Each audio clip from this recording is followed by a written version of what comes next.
1,000, 2,000, 3,000, 4,000. Sa'yo na to. Good afternoon guys, what's up? Andito ako ngayon sa Maritime School kung saan ako graduate, ang Zamboanga State College of Marine Sciences and Technology, ZSCMST. And I'm here to ask random questions to maritime students and as well give them prize. Maraming estudyante ngayon guys because final examination nila ngayon. And perfect time yan dahil nakapag-review sila. And let's see kung ano yung natutunan nila this school year. Good afternoon. Ay, nakafollow ka ba sa akin? Opo, ma'am. Check nga. Yan. Games ako sa mga nag-follow sa akin. So, first question muna, hindi pa to premyo. Bakit ka nagsima? Kasi pangarap ko ma'am si Esparta. Boy, gusto mo pumunta sa Brazil, boy. Ano sabi mo? Ano sabi mo? Gusto niya pumunta sa Brazil, ma'am. Ikaw? Natikin daw lang iba't ibang tayo lang. Uy, sana all. Every report? Every report. Okay. For the first question, what is rule number 5? Ito boy, tabangin ko. One. Number 5, one. Look out. Sure ka? Sure? Sure ka? Out lang. Sakto ko. Sige. So, take it, receipt. Receipt, ma'am. Last. So, receipt. How many points does a compass have?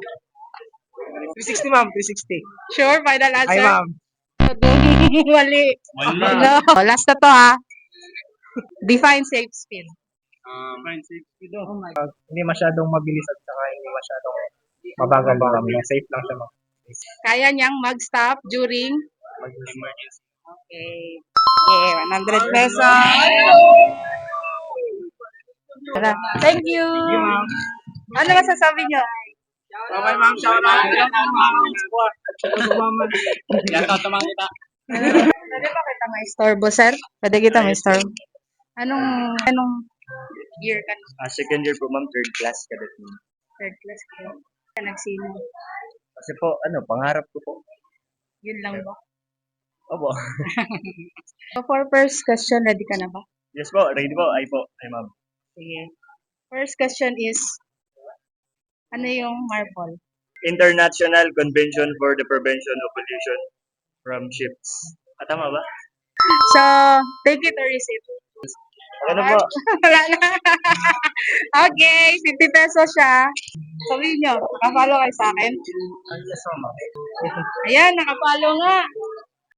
Okay. What is MARPOL? Call a friend. Marpol. What is MARPOL? MARPOL is an acronym of marine pollution that essentially prevents marine pollution in the to protect the ecosystem in the life of sea. Okay, pwede na yon. International Convention for the Prevention For the of prevention of marine pollution. at Okay. Okay na yon. May 50 pesos ka na. Take it or receipt? This? Sure. Okay. Eto, para sa inyo talaga to.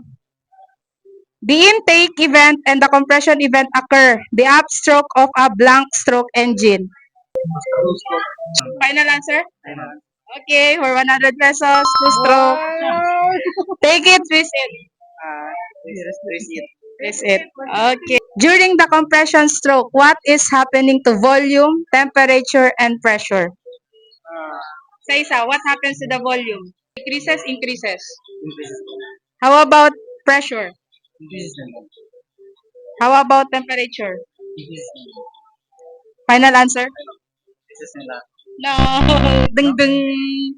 Volume will decrease while pressure and temperature increases. Lang, sige. Meron kayong 100 pesos. Ano masasabi niyo? Masaya po.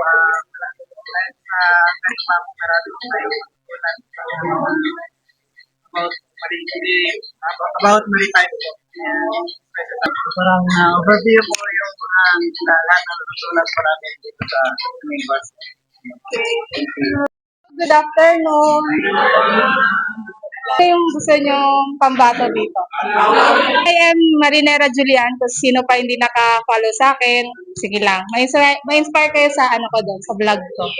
I've been working on board ship for almost, so quick background, nag-inter-island ako for 3 years. So naging second mate ako sa passenger ship, and then naghanap ako ng career international, and luckily nakasampa ako international trading. So I am AB sa international trade, but I am OIC and W license. So yung fleet ko ngayon is oil chemical tanker.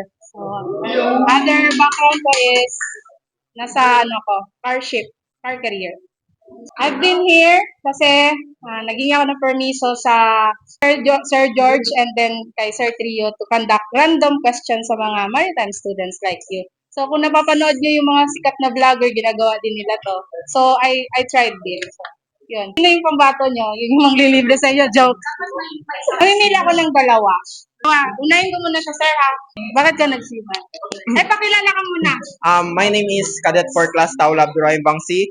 I am from BSMT 1 Alpha here in ZSMST Fisheries. So, I am the president of, once again, BSCMT Alpha, and I Young Sailors Club officer, currently holding the position of PIO, but future president. Ako lang maingon, padayon. So, ready na. Ngano ka nagsiman? Bakit ka nagsiman? Nagsiman po ako kasi when I was young, my father, nag-iwan niya kasi kami na dalawa ng nanay ko, and yung nagpabuhay sa amin or tumulong sa amin is yung stepfather ko, which is a seaman siya ngayon. Ngayon on board na siya ngayon sa, uwing ata siya Korea or Australia or something. Dahil sa kanya ay parang na-inspire ba ako kasi syempre we may not be blood related pero inalagaan niya ako parang tunay na anak niya. Kaya gusto ko i-follow ang profession niya. Gusto ko rin bumawi ba? Gusto ko bumawi ako. Ganun po. Oh my God! Wow! Kayo, bakit kayo nagsiman?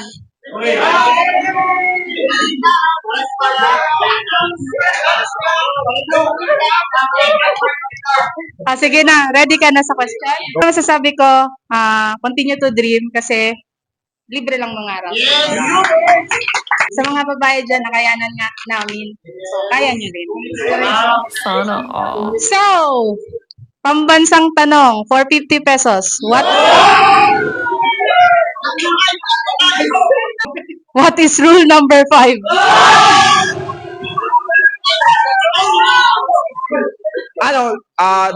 Call regs rule number 5, I believe it is look out. Look out. Look out. The rule 5 of call regs requires every vessel to have a lookout all throughout the dapat meron talagang lookout para magbantay on oncoming kasi hindi tayo pwede mag-rely lang on our navigational aids. Dapat meron din tayong visual acuity sa ating mga surroundings, ganun po. Okay. Agree kayo sa sagot? Yes! Okay. Final answer? Ay, ma'am. Correct. Yes!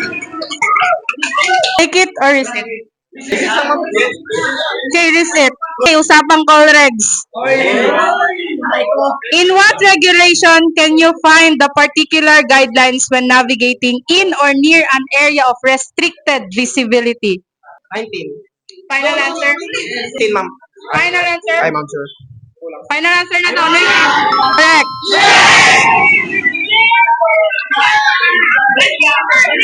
For another 50 pesos, where does Philippines belong in the Ayala Gold? Region B, ma'am. Region B, ma'am. Kaka-exam lang namin dyan, ma'am.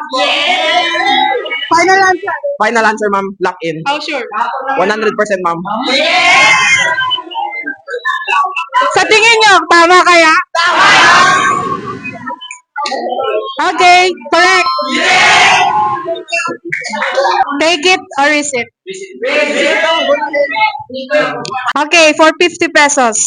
Another 50 pesos Sewage which is not comminuted or disinfected has to be discharged at a distance from the nearest land. How far? Walang pala friend, ma'am. Wala friend ka, isa lang.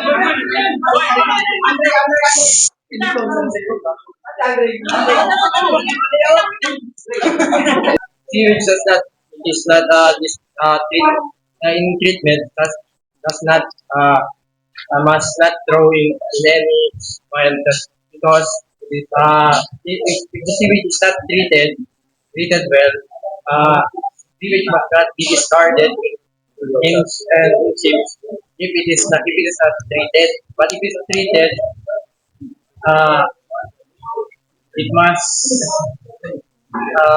be discarded if it is well from the shore away from the nearest land.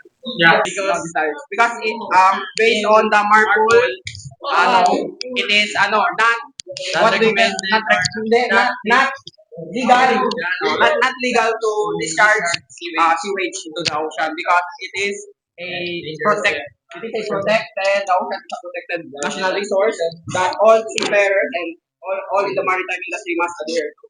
Okay, I'll give you 1 minute to Google it.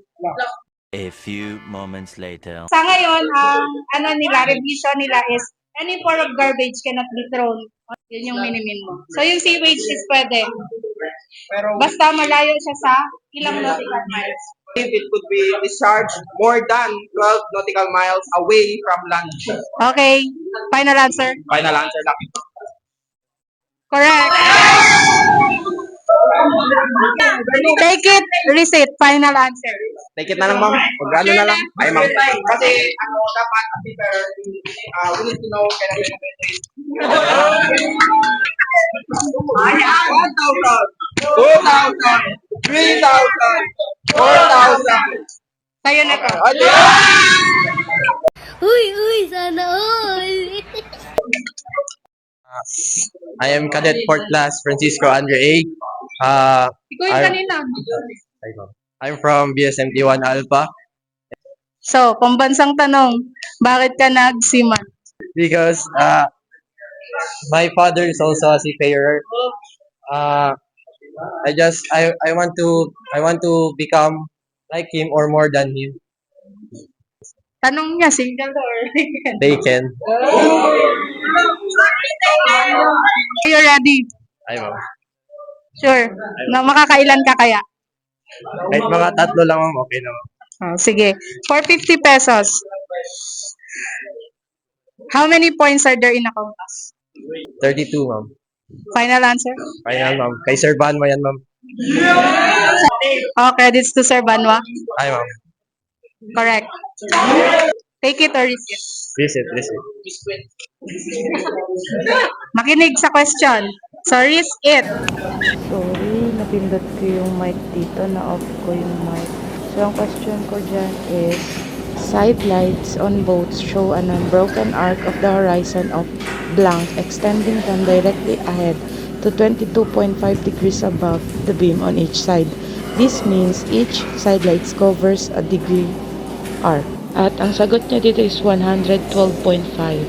Halata naman sa bibig niya, guys. At tinanong ko kung final answer. Sabi niya, 112.5 degrees, correct. This time, tinanong ko siya, take it or risk it. Sabi niya, risk it. For the next question, tinanong ko siya, what is the 6 annexes of MARPOL? Sabi niya dito, kailangan niya daw mag-call a friend. Kaya ito yung sumagot. Sagot ng friend niya ay Annex 1, oil. Annex 2, noxious liquid substance. Annex 3, harmful substances. Annex 4, sewage. Annex 5, garbage. And Annex 6, air pollution. At ang sabi ko ay, correct. This time, tinanong ko siya kung take it, risk it. Ang sabi niya ay, risk it po. So, for another 50 pesos, what is the general emergency alarm of the ship?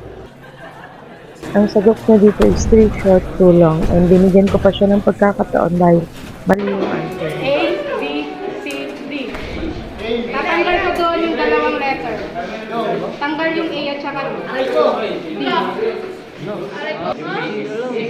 Six short, two, one long.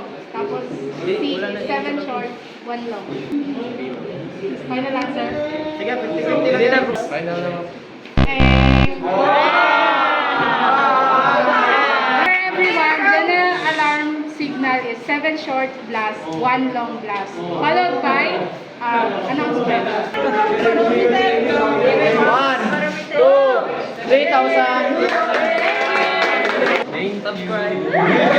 Baka may ma-shoutout kayo, may gusto nyo rin. Shoutout si Papa. Shoutout kay Sir Banwa, sir. I love you, sir.